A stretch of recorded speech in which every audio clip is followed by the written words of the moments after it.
마태복음 9장입니다. 9장 18절 말씀부터 26절 말씀까지 우리 한 절씩 교독하겠습니다. 마태복음 9장 18절 말씀부터 26절 말씀까지. 제가 먼저 18절 말씀 읽겠습니다. 예수께서 이 말씀을 하실 때에 한 관리가 와서 절하며 이르되 내 딸이 방금 죽었사오나 오셔서 그 몸에 손을 얹어 주소서 그러면 살아나겠나이다 하니 예수께서 일어나 따라가심에 제자들도 가더니 12회 동안이나 혈루증으로 앓는 여자가 예수에 들어와서 그 겉옷 가를 만지니 이는 제 마음에 그 겉옷만 만져도 구원을 받겠다 함이라. 예수께서 돌이켜 그를 보시며 이르시되 딸아 안심하라 내 믿음이 너를 구원하였다 하시니 여자가 그 즉시 구원을 받으니라. 예수께서 그 관리의 집에 가사 피리 부는 자들과 떠드는 무리를 보시고 이르시되 물러가라 이 소녀가 죽은 것이 아니라 잔다 하시니 그들이 비웃더라. 무리를 내보낸 후에 예수께서 들어가사 소녀의 손을 잡으심에 일어나는 함께 읽습니다. 그 소문이 온 땅에 퍼지니라. 아멘. 좋은 소식이 전파되어지면 그 소식을 듣는 사람들은 기쁘고 또 즐겁습니다. 그리고 또 좋은 소식이니까 희망도 생기지요. 지난 주간에 한 신문에서 한 발표를 봤는데요. 우리나라에 진실과 화해를 위한 과거사 정립위원회라는 게 있더라고요. 거기서 과거 우리 한국 전쟁 때 희생당하신 104명의 명단을 발표를 했습니다. 이것이 제가 이제 눈에 띄었던 것은 이분들이 사실은 이제 한국 전쟁 때 인민군들에 의해서 이제 희생되신 전북 지역의 기독교인들이세요. 기독교인들인데 그동안 총회에서 이런 순교자들의 이 사례들을 발굴하고 그런 것들을 우리 교회사에 남기고 그 명단을 찾기 위해서 했는데 이 교회가 한다는 게 참 어렵잖아요, 그죠? 근데 이제 국가의 위원회 차원에서 함께 협력을 해서 드디어 이제 이런 것들이 잘 되었다. 그분들의 면면들을 보면은 그 지역에서 물론 다 그리스도인들이지만 지역에서 국회의원도 있고 또 선생님도 계시고 또 변호사도 있고 뭐 각종 직업을 가진 많은 분들이고 또 교회에서는 목사, 장로, 집사님들, 성도님들 여러분들이 계시더라고요. 이런 분들이 그 지역에서 정말 좋은 선한 영향력을 끼치던 분들인데 그렇게 불의의 세력에 항거하고 끝까지 굴복하지 않음으로써 자기의 생명을 희생당하신 내어드린 그런 분들이다. 그래서 참 한국 교회뿐만 아니라 이런 분들은 한국 사회에서 기를 만한 것이 정말 하늘의 미랄 같은 분들 아니에요? 그런 분들이 없었다면 어떻게 한국 사회가 이처럼 자유로운 사회를 이룰 수 있고 한국 교회가 어떻게 우리가 신앙을 지금까지 이렇게 이어올 수가 있겠어요? 그래서 그분들이 돌아가시고 순교되신 것들은 참 슬픈 일이나 또 안타까운 일이나 시간이 지나서 보니 그것을 또 오늘날 새겨 듣는 새롭게 듣는 저에게는 참 은혜가 되고 또 감사가 되고 우리가 이런 분들의 신앙 위에 우리 교회가 세워졌구나. 한국교회가 이분들이 우리의 믿음의 선배들 선조들이구나. 그러면서 오늘날 또 제 신앙을 비춰보는 거예요. 같은 상황에 놓인다면 나는 이분들처럼 굴복하지 않을 수 있을까? 불의에 항거할 수 있을까? 그런 것들을 돌아보면서 또 한 희망도 솟는 거예요. 소망도. 우리의 신앙은 정말 이런 거다. 세상에 감당치 못할 믿음이다 라는 그런 희망도 생기더라고요. 이런 소식들은 널리 퍼지면 퍼질수록 참 좋습니다. 그렇죠? 그런 것들이 어느 한 구석에서 한 지역에서 일어난 작은 바람 같은 것일 수도 있지만 그러나 그런 일들이 정말 큰 태풍처럼 큰 세상을 변화시킬 수 있는 바람이 될 수도 있어요. 언제나 이 세상을 바꾸는 큰 변화는 한 구석에서 일어난 한 사람 또는 한 사건을 통해서 일어나는 일들 또 그런 일들이 결국은 이렇게 막 전파되어지면서 그런 것들이 큰 태풍이 되고는 하죠. 오늘 말씀에도 보면은 예수님께서 하신 일들 중에서 정말 그 지역에 온 지역에 큰 소문이 나는 그런 일들이 있었다고 마지막 말씀에 기록하고 있습니다. 그 소문의 실체가 두 가지 이야기의 사건인데 하나는 유대인 중에서 한 관리의 딸이 죽었다가 살아난 사건이 있었고 또 하나는 12년 동안에 혈류증이라는 질병을 앓아 고통받던 여인이 그 질병에서 자유케 되는 사건이 있었습니다. 그래서 이런 일들이 일어났기 때문에 이 소문이 이제 막 퍼져나간 것인데, 이제 사건의 진위를 언제나 이제 의심하는 사람들이 있죠. 그래서 이게 정말 이런 일이 일어날 수 있는가를 생각해 볼 수 있습니다. 이 오늘 본문에도 보면은 이 관리의 딸이 막 죽었다 그랬어요. 당장 죽었다 그랬어요. 지금 막 죽었어요. 그래서 예수님께 살려달라고 온 거예요. 그러니까 보면서 아니 기절했을 수도 있고 우리도 흔히 보면 죽은 것 같았는데 다시 살아나는 사례도 있잖아요, 그죠? 심지어는 장례를 집행하다가 관을 두들기는 사람도 있다는 얘기들이 있으니까 사실 이거 죽은 거 아니고 죽은 것과 같은 그런 상태로 잠깐 들어갔던 거 아니야? 이렇게 본다면 뭐 이 소문이 이렇게 좋게 퍼지기는 어렵죠. 뿐만 아니라 이 12년 동안 혈류증을 앓은 여인이라고 하는데, 이 혈류증이라는 게 오늘날 정확한 의학적인 진단명으로 하면은 자궁출혈입니다. 그러니까 계속해서 이게 이렇게 내밀한 곳에서 출혈이 되는 거니까 얼마나 고통스러웠겠어요. 근데 이런 일들은 뭐 오늘날도 그렇지만 과거에는 드러낼 수 있는 일들이 아니잖아요. 드러낼 수 있는 일도 아닌데 고침받았다고 알 수 있는 내용도 아니잖아요. 굉장히 개인적인 것들에 속하기 때문에 이거 어떻게 알겠어? 라고 해서 사건의 진위를 따지기 시작하면, 관심이 거기에 가 있다면 사실은 이런 소문이 그렇게 온 사방에 퍼질 리가 없습니다.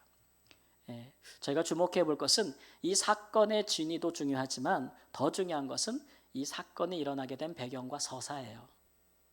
여러분 그렇지 않습니까? 어떤 사건보다 때로는 그 스토리, 그 서사가 훨씬 큰 영향력을 가질 때가 있어요. 서사가 없는 사건들은요 미풍에 그치고 맙니다. 그러나 분명한 서사가 있고 스토리가 있고 이러면 그것들은 정말 큰 반향을 불러일으키는 것이죠. 오늘 말씀처럼 그 소문이 정말 사방에 퍼지면서 큰 뭐라 그럴까요? 우리 아들이 영어 쓰지 말라 그랬는데 자꾸 저 한국말로 생각이 안 나서 센세이션 그런 것들을 일으키는 거예요. 일으키는 거예요. 살펴보겠습니다. 그 서사가 어떠한지. 유대인의 한 관리가 예수님께 와서 절하였다. 이 사건 자체가 사실 굉장히 일어날 수 없는 일 중에 하나입니다. 유대인들은 그 지역마다 하나의 공동체를 이루고 있었는데 그 공동체의 중심 기관은 회당이라는 거예요. 회당인데 이 회당의 기능은 뭐냐면 여기서는 예배도 드릴 뿐만 아니라 학교 역할도 했어요. 교회 역할도 하고 학교 역할도 하고 심지어 여기서 법원 역할도 했어요. 그럼 여기서 뭐 한다는 얘기예요? 재판도 한다는 얘기예요. 그리고 시민 사회를 돌보는 감독 역할도 했어요. 그러니까 이건 정말 모든 권한을 다 가지고 있는 그런 그 지역의 기관이 바로 회당이에요. 근데 여기에 이 관리는 누구냐면은 다른 복음서에 보면은 그 회당의 장이에요. 회당장. 그런 사람이 굉장히 지위가 높고 영예로운 지위를 갖고 있는 사람 아닙니까? 그런 사람이 예수님께 나와 절하였다라고 했어요. 이거는 정말 있을 수 없는 일이죠. 왜냐하면 당시에 예수님을 바라보는 사회적인 분위기가 어땠냐면 요한복음 9장 22절 말씀 우리 함께 읽겠습니다. 그 부모가 이렇게 말한 것은 이미 유대인들이 누구든지 예수를 그리스도로 시인하는 자는 출교하기로 결의하였으므로 그들을 무서워함이로라. 그 부모란 얘기는 나면서부터 앞을 보지 못하는 시각장애인 그 부모를 얘기하는 거예요. 나면서부터 앞을 못 보는 사람을 예수님께서 고쳐주셨어요. 그런데 그 부모가 이것을 고쳐주신 분은 예수님이라고 말을 못한다는 거예요. 공개적으로. 눈이 멀었다가 뜬 사람도 그렇고. 왜 그러냐 그러면 당시에 유대인들이 누구든지 예수 그리스도를 믿거나 인정하는 사람은 뭐 하기로 결정했어요? 출교. 이 얘기는 유대교에서 내보낸다는 얘기예요. 그러면 회당 중심으로 한 그 지역의 모든 행정과 사회적인 삶에서도 내보내는 거잖아요. 그러면 모든 것을 잃는 거예요. 그 사람의 사회적인 지위, 또 사회 법적인 지위, 문화, 인간관계 모든 것이 다 끊어지는 거예요. 그러니까 이건 사회적인 죽음을 선포하는 거예요. 종교적인, 신앙적인 죽음을 그에게 가져다 주려고 하는 거예요. 그러니까 다 무서워했단 말이에요. 다 무서워했다고요. 그런데 이런 상황에서 회당의 장이 예수님께 나와 절했다는 거예요. 그 사람은 모든 것을 잃을 각오를 한 거예요. 그렇죠? 뿐만 아니라 이 사람이 나왔던 때와 장소가 중요해요. 오늘 18절 말씀 보니까 예수께서 이 말씀을 하실 때에 라고 기록되어 있어요. 이 말씀은 예수님의 제자들에 대한 비난에 대한 예수님의 이제 응답을 이야기하는 장면인데, 이것이 일어난 장소를 우리가 앞에 있는 구절들을 보면은 어떤 사람의 집에서 그 일이 일어났는데, 그 사람은 이름이 마태라는 사람이에요. 그 사람의 직업을 아시겠죠? 세리입니다. 세금을 걷어들이는 사람이죠. 당시 유대인들은 이 세금을 걷어들이는 관리들을 가리켜서 지옥의 자식들이라고 불렀어요. 왜냐하면 로마의 앞잡이가 돼서 과도한 세금을 걷어들이고 또 그것을 자기의 부의 원천으로 삼는 사람들이기 때문에 이건 지옥의 자식들이라고 불렀거든요. 근데 예수님이 그 사람과 그 집에 가서 함께 식사하고 있는 거예요. 그러니까 그 주변에 그 집에 다른 세리들하고 그에 준하는 죄인들, 유대인들이 죄인이라고 비난하는 사람들이 우르르 몰려든 거죠. 아주 그 안에서 득실득실되고 있는 상황이에요. 거기에 회당장이 들어오는 겁니다. 이 사람의 오는 이유가 있을 거 아니에요. 개인적으로 지금 딸이 죽었기 때문에 오는 건데, 근데 이 사람이 이렇게 등장하는 것은 다른 사람들은 개인적인 차원보다는 이 사람의 지위 때문에 이거는 공적인 차원으로 받아들일 수밖에 없어요. 공적인 지위를 가진 사람이 우리의 신앙과 율법과 우리 사회를 대표하는 사람이, 이거는 유대 사회의 근간이 뒤흔들릴 만한 일이죠. 우리가 흔히 말하는 판이 뒤집어지는 거예요. 이런 사건이 일어나고 있는 겁니다. 유대 사회는 제가 계속해서 설명을 드리지만 정말 분리와 차별이 그렇게 아주 엄격하게 시행되고 있는 사회예요. 사회 계층들 간에 절대 서로 섞이지 않는 그런 장벽들이 아주 굳건히 세워져 있는 사회죠. 그래서 의인과 죄인을 철저하게 분리시키고 부자와 빈자를 철저하게 분리시키고 유대인과 이방인을 철저하게 차별하고 정결한 사람과 부정한 사람을 함께 두지 아니하는, 교제권에 두지 않은, 인사도 같이 하게 하지 못하는 그런 사회였어요. 이런 벽들을 허물거나 넘어들 수 있는 사다리가 없는 사회예요. 그들은 그것이 안전하고 거룩하다고 여겼거든요. 그래서 이런 것들을 정결의식이라고 그래요. 아주 사회 시스템으로 이게 딱 정해져 있어요. 근데 이거를 또 어디랑 연결시켰냐 하면 성전에서 하나님께 드리는 제사랑 또 연결을 시킨 거예요. 제사장들이 이런 일에 앞장서고, 그러니까 자기들이 생각할 때에 의인과 부자와 또 유대인과 또 정결한 사람의 범주에 들어가지 않는 사람들은 감히 하나님께 나아가 제사할 수 없도록 원천봉쇄, 그렇게 만드는 사회가 유대 사회였다는 거예요. 그들이 만드는 그 시스템과 사회 제도가 사람의 생명보다도 더 우선시 되는 사회, 누구든지 거기에 도전한다면 성전과 율법의 이름으로 제거하는 사회, 그런 사회가 유대 사회였다는 거죠. 이런 사회에서 제일 혜택을 받은 사람이 누구예요? 제일 인정받은 사람이 누구예요? 회당장이에요. 그 제도의 수혜자예요. 근데 이 사람이 그 모든 것을 이길 것을 각오하고 예수님께 나왔다는 것은 그만큼 그에게 모든 것을 뒤집힐 만한, 모든 것을 잃어도 상관없는 일이 생겼다는 거죠.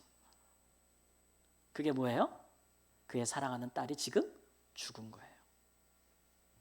유대 사회에서 죽음은, 이거는 그 죄의 결과입니다. 지은 죄의 결과. 그래서 구약에서 보면은 하나님이 주시는 축복 중에서 2대 축복이 있어요. 이 구약적 관점에서 보면 유대인들이 생각하는 율법적으로 하나는 뭐냐면 그게 바로 이제 물질이에요. 부한 것 자체가 축복이에요. 두 번째가 뭐냐면 장수해요. 오래 사는 것 자체가 큰 축복이에요. 근데 이 회장장의 딸이 지금 언제 죽었어요? 몇 살 때?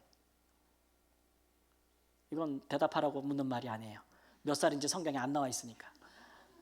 근데 다른 복음서에는 어린 딸이라고 나왔으니까 어린 나이에 죽은 거예요. 조기 사망이죠. 유대인들의 관점과 이해에서, 율법적 이해에서 보면 조기 사망은 그거는 더 큰 죄의 결과인 거예요. 그렇게 인식이 되고 있는 거예요. 이 사람이 자기가 안전하고 혜택을 누리던 그 시스템과 그런 사회에서 자기 딸이 죽었을 때에 모든 것을 다시 보게 된 거예요. 자기가 살면서 절대 넘어가지 않는 선을 지금 넘어가고 있는 거예요. 자기가 살면서 한 번도 넘어보지 못한 담을 넘어보고 있는 거예요. 그만큼 딸의 죽음은 그게 충격인 거죠. 남의 얘기였을 때는 비판하기도 좋고 정죄하기도 좋은 거예요. 그러나 내 딸이 죽은 거예요. 내가 생각하기에 내 딸은 죄진 게 없는 거예요. 왜 죽어야 되는 거예요, 내 딸이? 정말 그들이 생각하는 것처럼 더 큰 죄를 지었기 때문에 어린 나이에 죽었다고 보기에는 마음이 다른 사람 얘기라면 그렇게 했을 수 있는데 내 얘기가 되고 나니까 이건 완전 다른 문제가 되는 거예요. 여러분, 우리가 살면서 이렇게 우리가 옳다고 믿었던 거, 한 번도 의심해 보지 않았던 거, 우리가 정말 혜택을 보고 있고 수혜를 받던 것이 뒤집어 보일 때가 있습니다. 세상이 다 판이 뒤집혀 보이는 순간들이 있어요. 이 사람에게 딸이 죽었을 때처럼 우리에게도 그런 순간이 옵니다. 사실 우리 인생에서 그런 순간이 오지 않으면 우리가 예수님께 나오질 않죠. 세상을 보는 두 가지 자리가 있습니다. 하루아침에 자고 일어났더니 세상이 달라 보이더라. 이 말에는 두 가지가 있는데, 하루아침에 자고 일어났더니 내가 너무 성공하고 인기가, 이거 뭐 연예인들이 흔히 하는 말인데, 갑자기 떠가지고 막 세상이 달라 보인다, 이렇게 위에서 세상을 내려다보는 그런 관점도 있겠는데, 반대로 자고 일어났더니 내가 세상에 가장 밑바닥에 놓였어요. 그래서 세상을 아래서부터 볼 수 있는 그런 자리에 가면 거기서도 세상이 달라 보입니다. 근데 우리가 언제 하나님을 깊이 만날 때냐? 언제 우리가 모든 것을 포기하고서라도 예수님 앞에, 하나님 앞에 나올 마음이 생기느냐는 후자예요.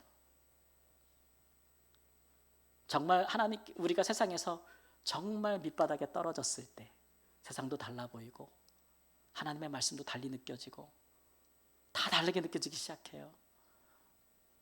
그래서 회당장이 예수님께 나온 거예요. 세상에 이런 일이 프로에 나올 만한 일인 거죠. 예수님께 나왔더니 예수님께서 그 딸의 죽음을 보시면서 죄 때문이라고 말씀하지 않네요. 예수님 뭐라고 말씀하시냐면 잔다 그래요. 여러분, 이게 얼마나 다른 겁니까? 이게 얼마나 다른 생각과 시각이에요. 이 회당장의 어린 딸의 죽음을 보고 죄 때문이라고 것이 두려운데 예수님은 그저 잘 뿐이라는 거예요. 우리 하나님이 그런 분이에요. 자면은 어떻게 하면 되는 거예요? 깨우면 되는 거예요. 깨우면 되는 거예요. 우리가 인생의 고난 중에서 이런 예수님을 만날 때 우리의 삶이 뒤집어지는 거예요. 새로운 걸 보게 되는 거예요. 새로운 세계를 보게 되는 거예요. 이게 하나님 나라예요. 이게 믿음이에요. 예수님께서 지금 유대 사회에서 성전도 율법도 대체할 수 없는 일들을 하고 계시다는 것을 우리가 볼 수 있는 거예요. 그러니까 우리 인생에서 하나님 우리를 확 낮추실 때 우리가 해야 될 것은 불만과 원망과 불평이 아니라 하나님이 나를 새롭게 하시는구나, 하나님이 나를 하나님에 대해 새롭게 보게 하시는구나, 그렇게 여기시고 주님께 나오는 은혜가 있기를 우리 주 예수님의 이름으로 축원합니다. 혈루증을 앓는 여인이 예수님에 들어와서 그 거독가를 만졌다고 했습니다. 혈루증은 유출병이죠. 병 자체로도 고통스럽지만 사실 더 고통스럽게 만드는 것이 있어요. 이렇게 유출병 환자들은 그냥 율법에 부정한 자예요. 그 사람은 부정해요. 그래서 그 사람은 절대 하나님의 성전에 나가서 제사할 수 없어요. 뿐만 아니라 그가 만지는 모든 물건, 모든 사람이 다 부정해요. 그러니까 모든 사람들이 그 사람을 꺼려할 수밖에 없고, 사람들이 있는 곳에 그 사람은 갈 수 없어요. 그의 부정함이 전염된다는 것이죠. 어떻게 율법에 이런 지금 말도 안 되는 얘기가 있을 수 있어? 어떻게 모세는 왜 이런 법을 만든 거야? 이렇게 생각한다면 사람들의 완악함 때문에 그래요. 모세의 율법은 사람들의 완악함, 그 마음의 완악함을 전제로 주신 법이에요. 이게 죄 없는 사람, 천사들을 향해 준 게 아니에요. 죄 있는 자들, 죄를 짓고 싶어하는 자들을 향하여 죄를 깨닫고 억제하기 위해서 주신 거예요. 그러니까 이게 무슨 말이냐면, 이렇게 안 하면 이 사람에게 더 큰 해가 온다는 거예요. 분리하지 않으면.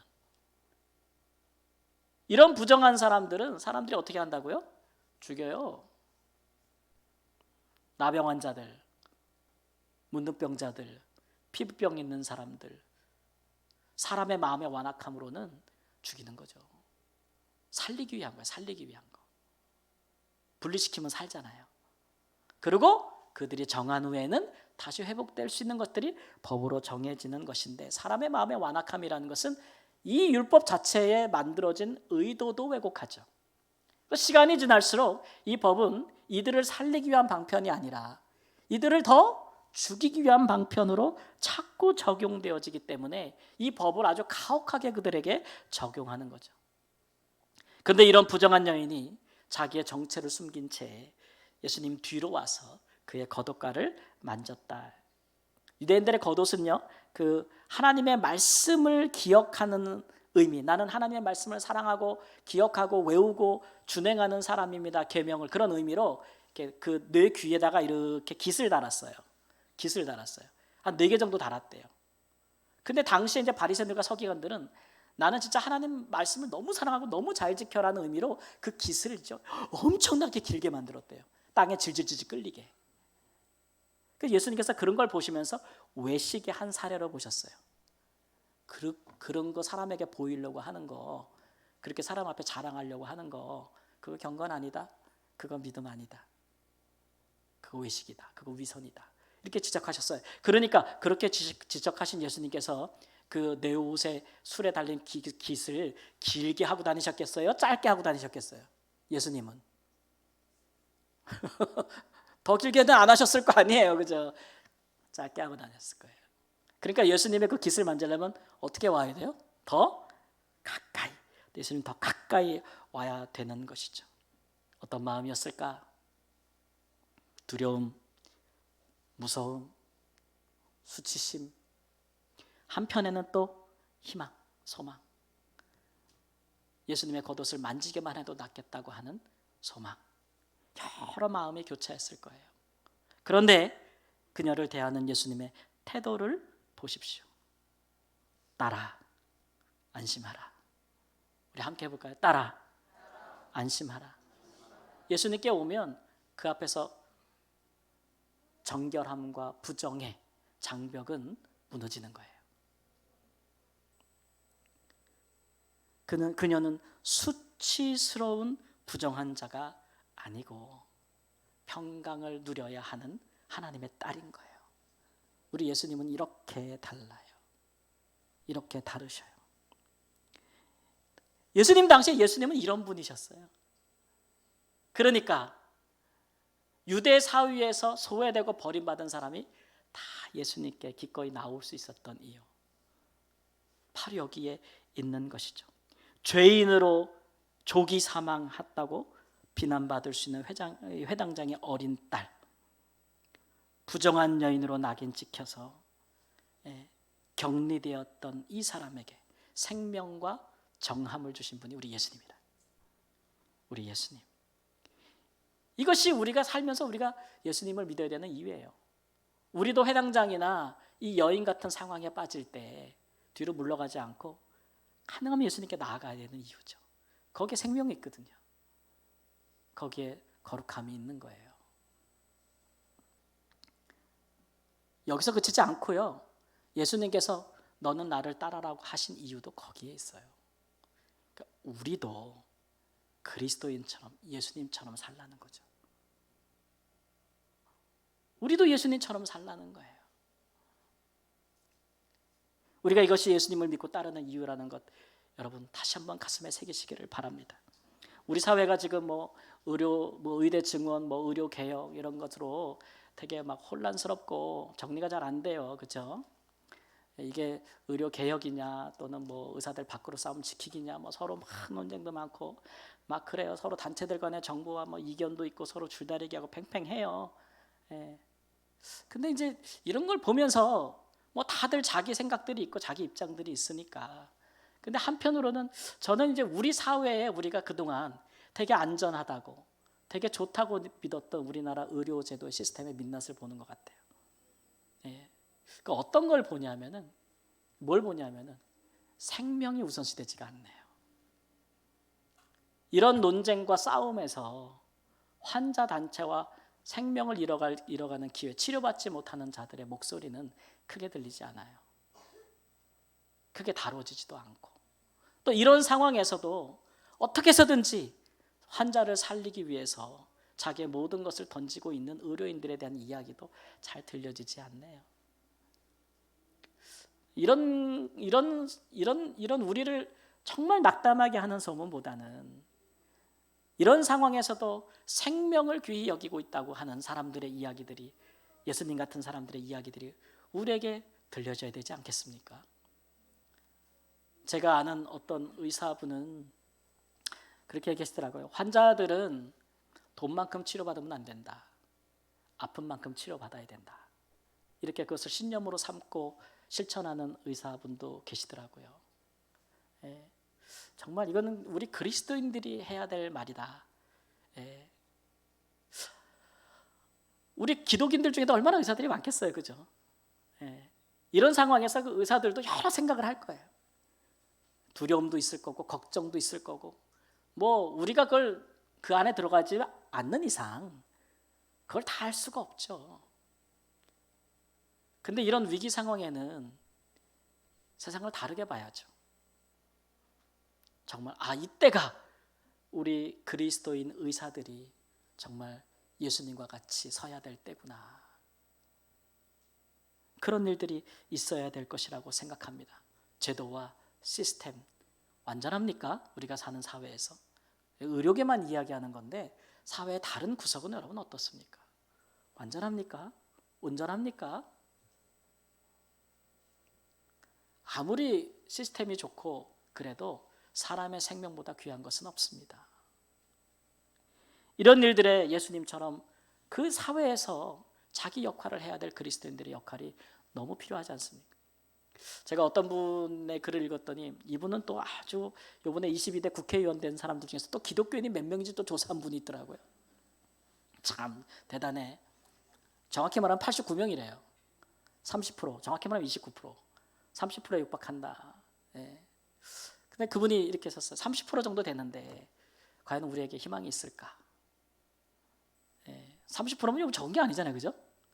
희망이 있을까?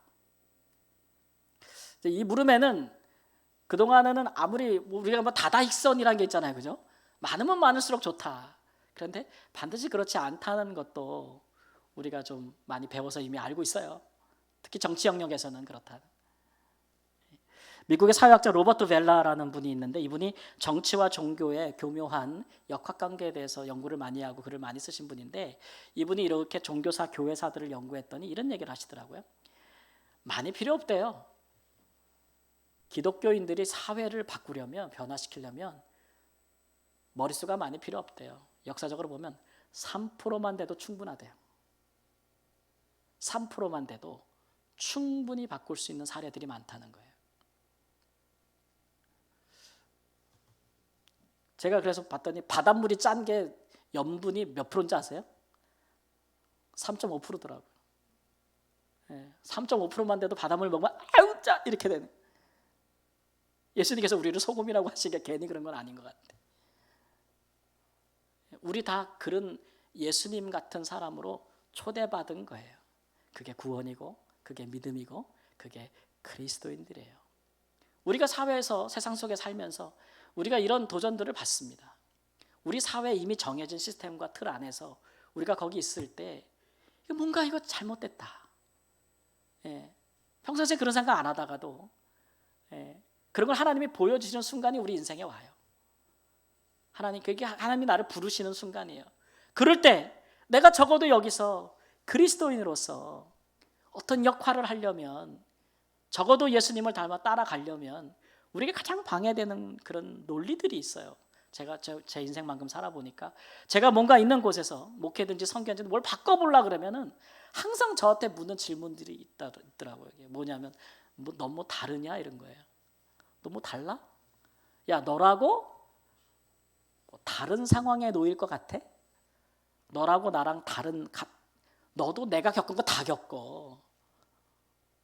너도 나랑 똑같은 일을 겪을 거야. 이렇게 우리 이제 선배들이 하는 얘기죠. 예. 너라고 뭐 다를 것 같아? 먹고 사는 문제는 다 똑같아. 막 이러면서 막 이렇게 그렇게 얘기를 하면 그게 참 그분들의 정당성이에요. 그러니까 너도 괜한 짓 하지 마. 이런 얘기죠. 순응하라는 얘기예요. 순응해. 네가 뭘 하려 그래? 뭘 바꾸려 그래? 그냥 흐르는 대로 흘러가. 이런 얘기죠. 예. 그 말이 무겁게 다가오더라고요. 내가 진짜 뭘 할 수 있지? 그런 거. 그래서 내가 그게 저한테 고민이 돼가지고 제가 기도할 때가 있었어요. 하나님, 무력한 내가, 작은 제가 그 질문에 어떻게 대답해야 됩니까? 또는 어떤 자세와 어떤 믿음의 신념을 가져야 됩니까? 고민할 때가 있었는데 제가 기도할 때 받은 말씀은 이거예요. 오늘 말 설교 제목이기도 한데 한번 따라해 보실까요? 같은 상황, 다른 선택. 상황은 같죠. 사람이 살아가는 게 다 똑같습니다. 상황은 같아요. 왜냐하면 이 같은 제도와 시스템이 우리를 거의 가둬놓거든요. 구조 안에 우리는 갇혀 살아요. 같은 상황이에요. 근데 같은 상황이라고 항상 똑같은 선택을 할 필요는 없어요. 같은 상황이라도 우리는 그리스도인으로서 다른 선택 할 수 있습니다. 저한테 그래서 이제 이 말을 제가 기도하는 가운데 받은 이유로는 저한테 그런 공격이 들어올 때 저는 그렇게 얘기했어요. 그렇죠. 선배님이 걸어가신 길 저도 똑같이 걷고 그 상황 저도 똑같이 겪을 겁니다. 어떻게 다르겠어요. 근데 저는 다른 선택을 할 겁니다. 힘들죠. 순응하지 않는다는 것은. 그렇죠. 그러나 그 선택에서 하나님이 함께 하십니다. 하나님이 그런 사람을 통해서 하나님 나라를 이루어 가십니다. 우리가 다른 선택을 하게 되면 세상이 달라 보여요. 사람도 달라 보이고 실천도 다를 수밖에 없습니다. 지금 이 시대에 그런 그리스도인들, 그런 교회를 얼마나 우리 하나님께서 원하시겠습니까? 아무리 큰 대세라 할지라도 아니면 거스를 수 있는 것이 그리스도인들에게 주어진 권리이자 또 의무이자 또 소명이자 또 특권입니다. 주저하지 마시고 주님과 함께 바꿔보기를 시도하시고 도전하십시오. 거센 역풍이 불겠지만 그 바람도 잠잠케 하실 분은 하나님이시고 우리를 통해서 우리가 있는 그곳을 조금이라도 아름답게 변화시킬 수 있도록 하나님이 우리를 사용하실 줄을 믿습니다. 기도하겠습니다. 주님, 우리가 용기를 내고 담대하려 하는 것은 우리 자신에게 어떤 능력이나 지혜가 있어서 힘이 있어서 그러한 것이 아닙니다. 예수님께서 그 길을 가셨고 보이셨고 따르라 하셨고 따르는 자에게 함께 하신다고 말씀하셨기 때문입니다. 주여, 우리의 삶에 하나님 나라의 백성답게 사는 도전적인 또 우리의 삶의 도전에 대해 응전하는 응답하는 하나님의 자녀로서의 그리스도인으로서의 삶을 살도록 같은 상황에서 다른 선택을 할 수 있는 하나님의 사람으로 살게 하여 주옵소서. 존귀하신 예수님의 이름으로 기도합니다. 아멘. 함께 찬양하며 봉헌하겠습니다. 내게 있는